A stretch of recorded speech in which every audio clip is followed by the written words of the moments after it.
the personnel na sinabi, ito na naman tayo kay General Marbil, na sinabi niya, ibabalik niya kapag mag-request kami. Sinulatan nila kami na mag-request kayo kasi ibabalik namin. Hindi ko gagawin yan.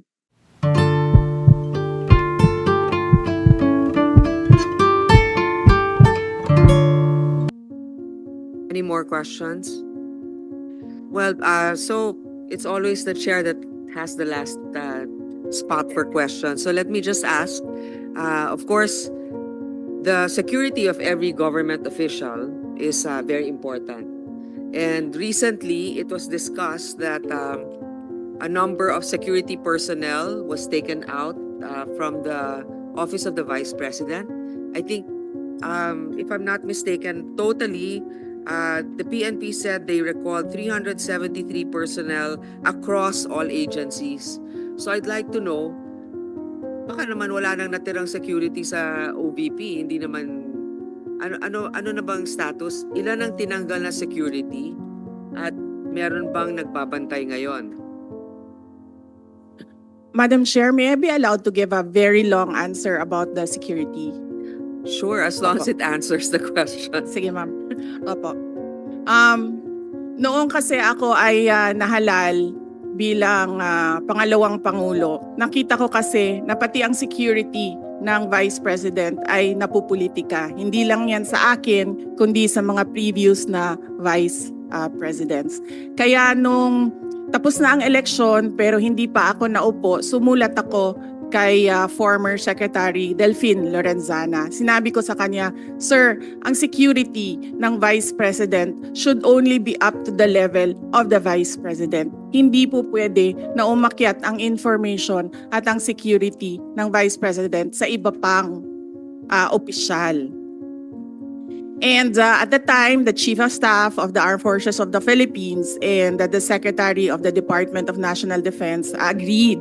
That's why on June 2022, ito yung sa Armed Forces of the Philippines. On June 2022, the Secretary SND wrote to the Chief of Staff of the AFP, from Vice Presidential Security Detachment under the PSG, Secretary Lorenzana ordered the Vice President Security and Protection Group, which is a separate entity from the PSG. So ito yung June 22, 2022.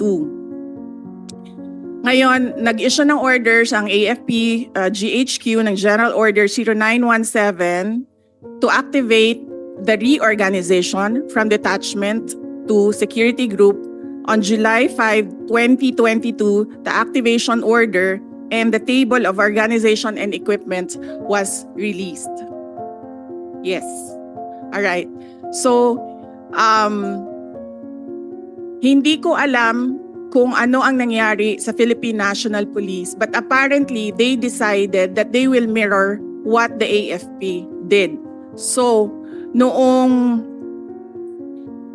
December 9, 2022, inactivate ang Vice Presidential Protection Division under the PSPG. Ito under ng NHQ General Order OPL 22-22 and NAPOLCOM Resolution 2022-0675. Kaya po mali yung sinasabi ng lahat, hindi lang ako nagsasalita, ngayon lang ako nabigyan ng opportunity na magsalita. Hindi po tama na ikumpara yung term ni Vice President Leni Robredo at yung term ko in terms of security. Dahil yung security, yung VP-SPG at yung VP-PD sa PNP ay meron pong orders lahat. Ibig sabihin, there is a basis in law doon sa pag-activate sa kanila. Ngayon,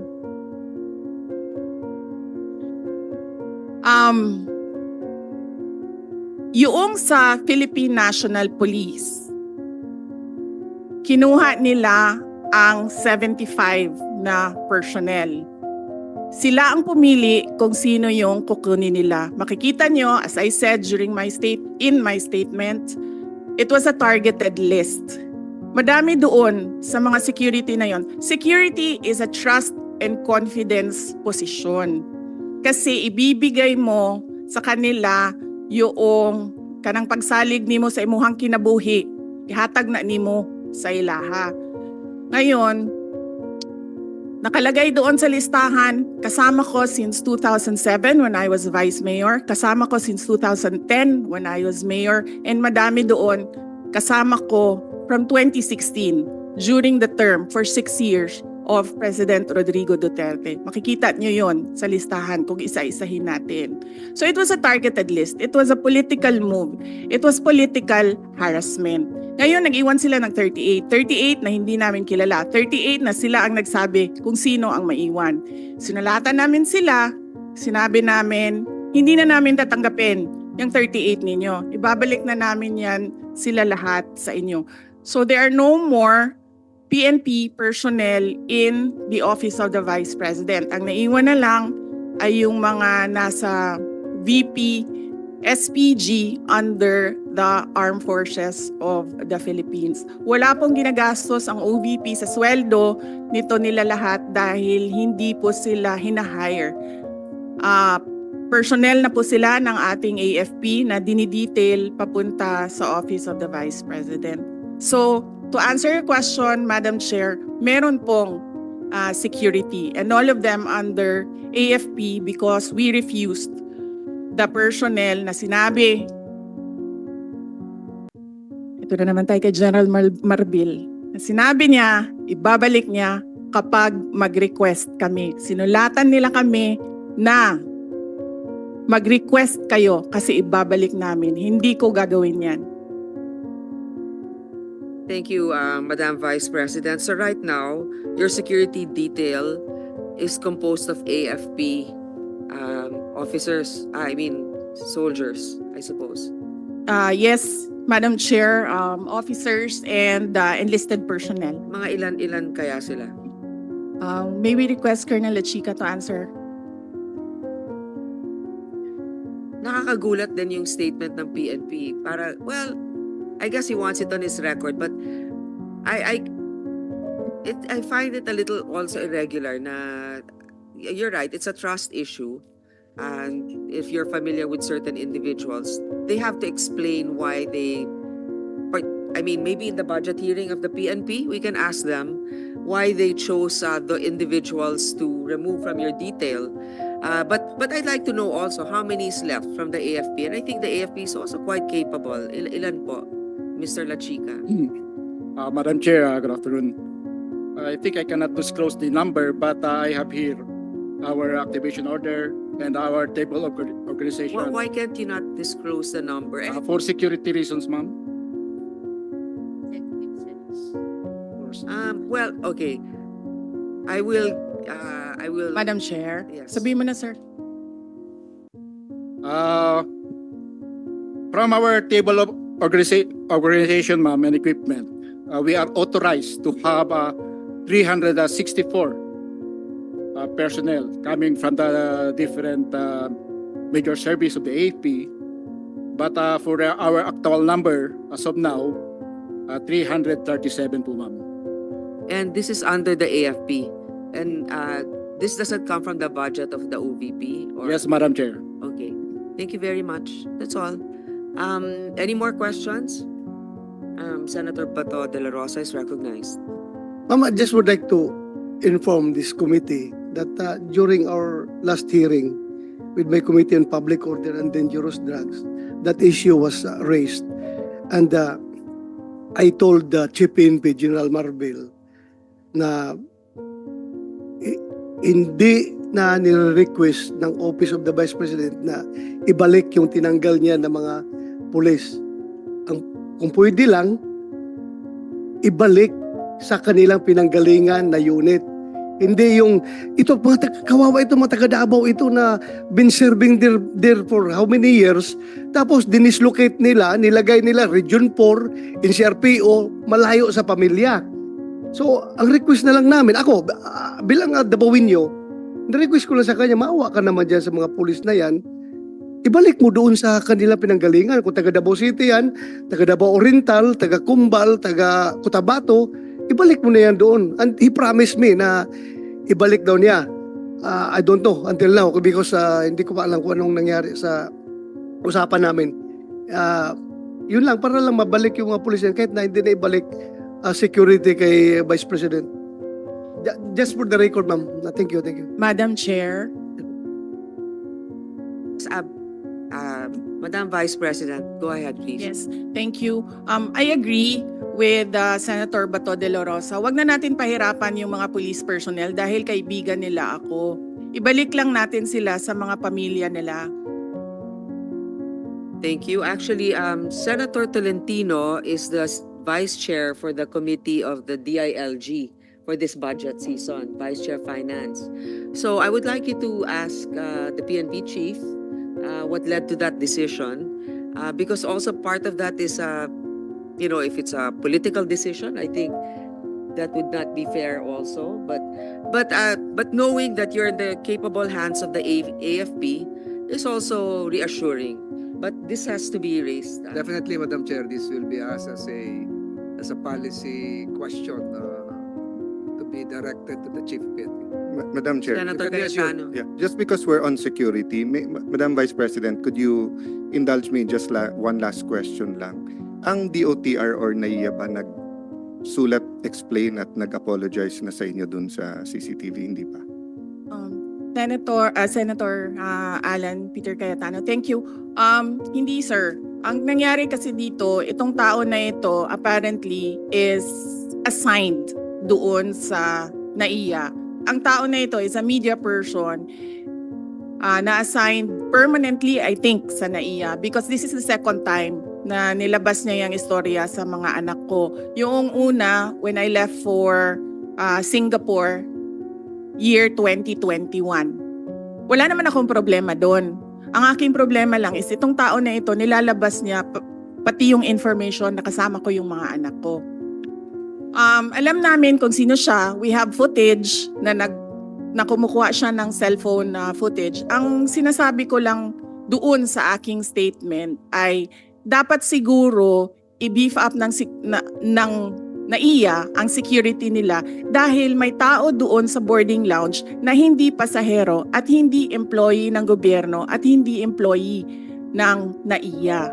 Yun yung sinasabi ko. If you want to have a world-class airport, dapat world-class din yung security natin. Hindi siya pasahero. And in certain areas, bawal talaga, di ba? Sa immigration, dun sa may... there's certain areas na bawal kumuha. The reason I asked it, Madam Vice President, is yun nga, yung minsan kasi nasa-sensationalize, nagkakampihan, but nakakalimutan yung point eh. So I don't know when it started, kung 2010, 2013, but I remember, Senator Risa, nung nagrarally tayo, nung anti-GMA, di ba? Sa rally ka lang makakita ng pulis na may camera, na may phone or camera, nakukunan tayo. But ngayon actually, pag landing mo sa airport, if you take a car or a chopper, parang SOP na ng pulis, nakunan ng picture. Minsan tinesting ko sila, sabi ko selfie na lang, sama kayo. Hindi. So I don't know, given the situation na nangyari sa inyo na pati pamilya, as you said, no? Like ako, sanay naman ako kunan ng picture whether they love me or hate me. That's why they want to get a picture. Minsan, pinapalitan yung lumabas dun sa 10,000 dun sa Rockwell. Actually, pinalitan nila yung audio eh. So, lumabas pa sa TV. Baliktad. Sumisigaw na idol ko si Alan, pinalitan nila na minumura ako. Then yun yung lumabas. But the point is, just like the Vice President, what if you're with your kids? What if you're with your pamangkens? What if may nakipicture lang sa'yo? What if may kasabay ka lang sa aeroplano, sa Fastcraft, or sa ano? So, hindi ba, I don't know, Senator Bato, ikaw lang ang highest ranking PNP dito eh. Bakit ba may ganun? I mean, hindi ba sufficiente naman? I didn't intend to ask you. Baka I asked this But para I intend matanong to din. answer. Yeah. But I intend to answer. No, kasi my point of view naman is, if it's for the record, unang-una, pag sumakay ka ng helicopter or ng aeroplano, dapat talaga may manifest yon. Pag landing mo, nandun yung police, eyewitness ka naman, dapat isulat yon. So if factually, pumunta yung Vice President sa aeroplano, sumakay sa papuntang Davao, factually naman pwede mo isulat eh. Hindi mo naman kailangan ng project nga, ang daming ghost, ayaw kunan ng COA at saka ng DPWH ng cellphone, nawawala yung project eh. Pero tao sa atin, yung security, parang medyo, yun nga, I find the problem, baka we should really look into that. I would like to also give my experience on that. What I noticed is, for example, we're a guest in a certain event or in a province, usually without even us requesting, the local government will ask the PNP to assist a public figure.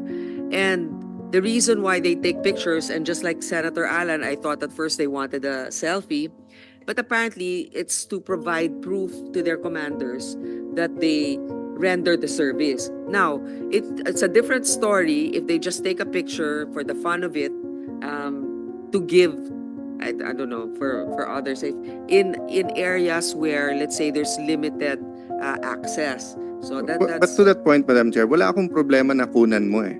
But yung storage at paanong gagamitin, given that, so for example, we're talking about security ngayon, di ba? Kung sa Secret Service nga, na pinaka-professional, na kahit Democrat o Republican, may congressional hearing ngayon dahil dun sa nakalusot kay ex-President Trump. Sa atin pa kaya na we try na walang politika sa PNP at saka sa AFP, pero nakikita naman natin kahit anong administrasyon, meron talagang tendency. So, my point is, if they're there to keep their officials safe, is it actually safe? As the Vice President said, that nasa terminal ka na high security, meron may cellphone, kumukuha, hindi naman pala empleyado. So wala naman silang pananagutan sa batas or sa airport. Ganun din sa atin. Wherever we go, pagka nagbus ako papuntang Bicol, kung 8 hours yun, pupungas-pungas ka pa pagbaba mo. Kailangan mo siguraduhin na ano ka kasi may kukuha sa'yo. Then you don't know where that picture will go. You know, sometimes things happen for us to look into it. So I'm nalulungkot ako na yung na-involve yung pamilya ng ating Vice President, regardless of whether we are for or against her politically. But I'm that this can get out of hand given the number of pictures, and yung DICT tumawag sa akin dahil sa Committee on Science and Technology, at sabi nga lang, grabe na ngayon yung hindi na katulad ng araw sa atin, Photoshop lang. Ngayon pati boses, yung AI, yung deepfake, di ba? So pati video talagang pwedeng i-manipulate, no? kahit nga hindi ka nakunan pwedeng lumabas na may picture. No, as public figures, we cannot really avoid having our picture taken, but the issue here is in an area that's restricted. So I think that the DOTR has to do their best effort to make sure that only authorized individuals are in certain areas, and that they also have to take care of their CCTV, whatever. I mean, unless it's for the interest of the public, the safety of our national security issue, they better be careful with the information that they are handling. Senator Bato, you're recognized. Yeah, thank you, Madam Chair. Yung, another issue na naman ito na sigurong i-raise natin ito pagdating sa budget hearing ng BI. Dahil nga, itong Vice President natin na lalabas ng bansa, minumonitor nila. May nakuhang picture, pinalabas ang picture, pero yung wanted na si Alice Go, nakalabas ng bansa, hindi nila nakuha na picture.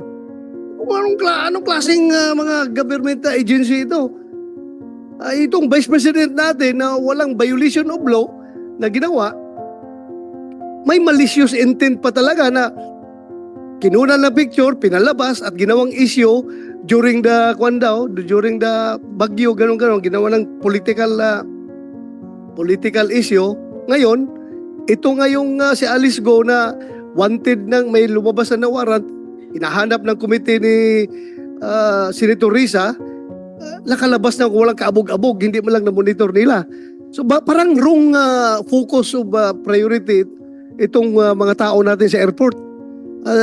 We have to ask them during the budget hearing, anong priority nila? Politika ba o yung mandato nila?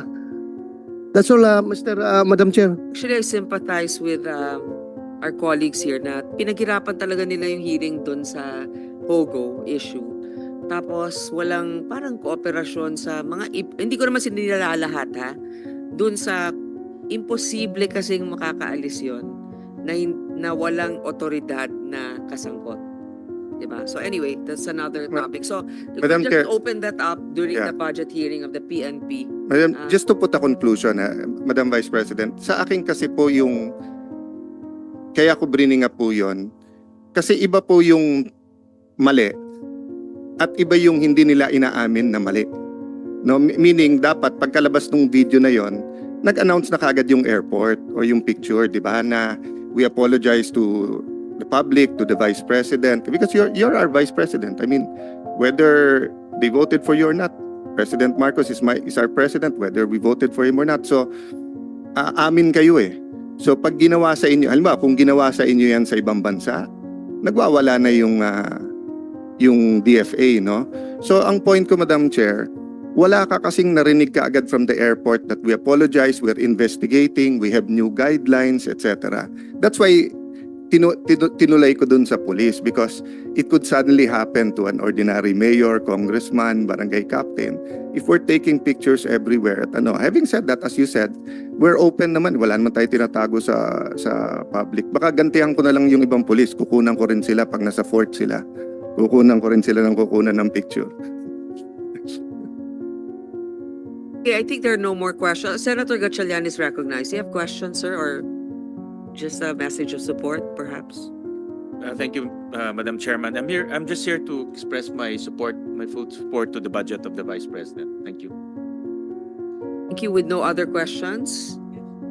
I manifest the wholehearted approval of the greater number of the members of this committee, and that therefore it should be endorsed to the mother committee. If that is a motion, Madam Chair, I second that motion. It's Second, very- second, likewise. Yeah. Lagpas na sa second yung mga motion eh.